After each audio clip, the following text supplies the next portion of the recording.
Okay, so Devstream 192 just happened not too long ago, and we have quite a bit to talk about. It was the first Devstream of 2026. So, first of all, I guess I should mention that you can, or rather, you can buy TennoCon tickets from February 27th of this year, of course. So that's a bit of housekeeping there, as well as the fact that PAX East, okay. PAX East is March 28th.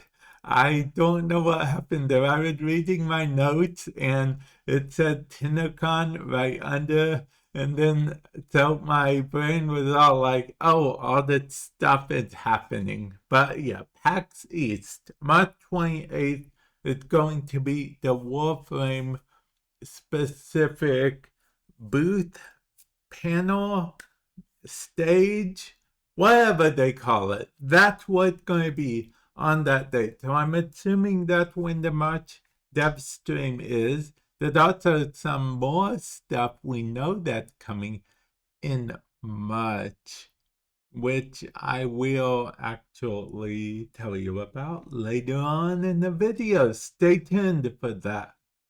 On May 1st, they go to Brazil. That's all I have here. I think that's pretty cool. I'm pretty sure I was thinking of an old Adam Family title when I made that title and chatted it. You know, the old Adam Family, they always were like such and such. Adam Family goes to court, or Adam Family goes here and there, or Adam Family teams up with the Beverly Hillbillies, or, you know, something crazy like that. Anyway, May 1st, digital streams go to Brazil, okay? And then let's circle back to February, which February 11th is going to be Lunar New Year, in which case we will also be getting Dagath or Dagath skin, particularly a deluxe skin. And then, if that wasn't enough, on February 4th, I believe it's the 4th is when it starts. Yeah, well, anyway, in February as well, we are getting Star Days, okay? Devil Triad Glyph and whatnot, so that's cool. Warframe, Android Warframe, yes, Android Warframe, okay. Releases for Canada only on February 11th. And for everyone else, aka global release, February 18th, okay? So you guys don't have to worry about paying money to move to Canada so you can play Warframe on Android, because it would just be 7 days early, because it's coming out for everyone via global release on the 18th. You don't have to wait a whole month later, like with some other games that shall not be mentioned. Back to Warframe. The Nintendo Switch 2 is coming soon, or rather, the Nintendo Switch 2 version of Warframe is coming soon. You guys probably think I'm crazy for actually saying that Nintendo Switch 2 is coming soon. The Nintendo Switch 2 version of Warframe. And we know some of the stuff that it includes now. We know it's going to have 60 FPS. So on both docked and portable, okay? That's an important note. That's very important, okay? Because while with most games, we come to expect at least 60 FPS in ADP, right? But that's undocked. I'll be honest, that means the Switch 2 version of Warframe indeed might be sharper than the version of Warframe when you play Warframe on the Steam Deck, rather. I know, perish the thought, but that's what it may be looking like. I'm excited for that because I have a Nintendo Switch too. Yeah.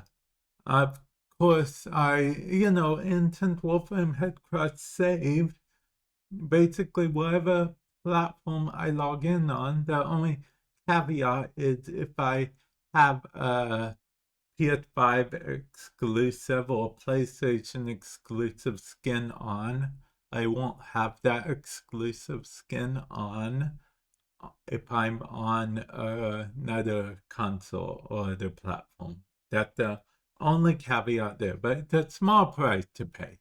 Moving on. Bobon Heirloom Collection, February 11th. Yes, Bobon Heirloom, February 11th.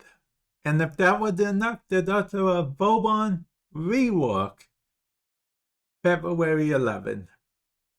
Devil Triad Floof, I assume it's February 11th as well. I don't know for sure that one. I don't have any notes here on that one. Now, let's get into the details, as in the details for the next major update. So the next major update, the March major update, the Shadow Grapher, the Shadow Gripper, the Shadow Graphier, I don't know, whatever. The Shadow Grifter, let's say. Because, I mean, the next Warframe is painting artist and, domain expansion, all that jazz. Yeah. Okay, I make her sound super cool. I don't actually know if she's super cool. I mean, all we got to see is what she looks like. You know what? I'm going to skip ahead of my notes and just tell you guys about, okay, I did tell you most of what we know about her. She's a new Warframe. She's a painter. Her abilities are kind of painting oriented or whatever, kind of like picture Mario 64 jumping in paintings type thing, and painting is her domain. I wonder if she can do like some cool domain expansion type stuff.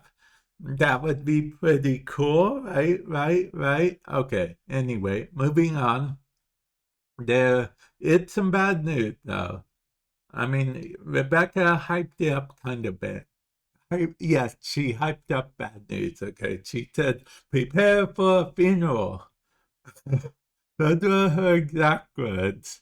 Well, it's because of the fact that there is no longer a wall running rework. There's no wall running in Warframe. Wall running is not going to be a thing in Warframe. Basically, there were way too many compromises that they would have had to make, and they weren't sure if we would be okay with the compromising and whatnot. So, no wall running in Warframe. They said never say never, but it's most likely not going to happen anytime soon, if ever. But again, never say never. Mantling 2.0 is what they seem like they're interested in. For those of you guys that don't know, mantling is basically like when you're just almost up, it bumps you the rest of the way up.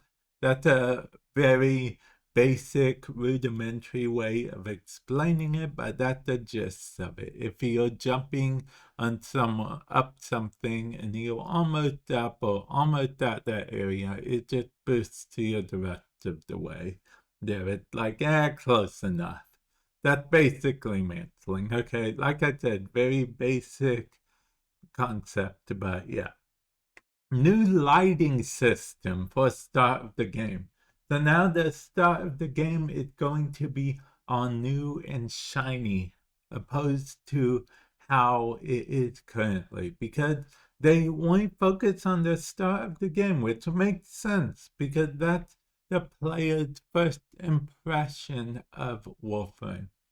You know, back when I first joined Warframe, we didn't have a cinematic opening in Warframe, and the in-game market looked so different that the group that I was playing Destiny with at the time, because we came from Destiny 1, they refused to touch Warframe because they thought the market looked very pay to win. But I'm glad I took a leap of faith because I really do enjoy Warframe quite a bit.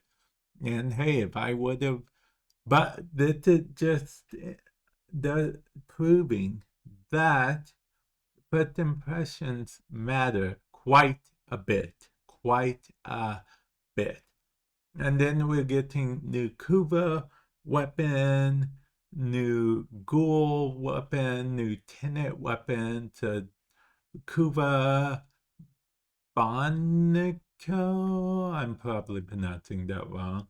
Kuva Gorsaw and Tenet Quanta. Okay, and the crazy ribbon lady is going to be selling more items. That's just what I call her. She's the lady you go and trade your ribbon sliver to for some Kuba and some credits. I don't even remember her name. I just call her Crazy Ribbon Lady. Okay, anyway, there's going to be new drifter and operator heads. There's going to be new things to do in the rebellion. They hinted at like a hard mode beyond a still path type thing. So that will be interesting in its own right. 2 new deluxe skins for Grendel and Goss. Yes, Grendel and Goss are getting new deluxe skins. The duo, the crime-fighting duo themselves. Grendel and Goss. In my notes, I actually put Goss and Grendel, but see, I actually like Grendel a bit better than Goss, playing-wise, only because I think Grendel's gameplay is so fun to play and it's easy to pick up, so to speak, whereas Goss's gameplay is fun too, but it takes a little more work to do rotations than it does with Grendel. Grendel, you can literally mess up your rotation and it doesn't matter. Just, you're caught with your pants down, so to speak, just eat that enemy. Okay, well, anyway, I digress. I'm going to end it up here. Hopefully you guys enjoyed the Devstream recap.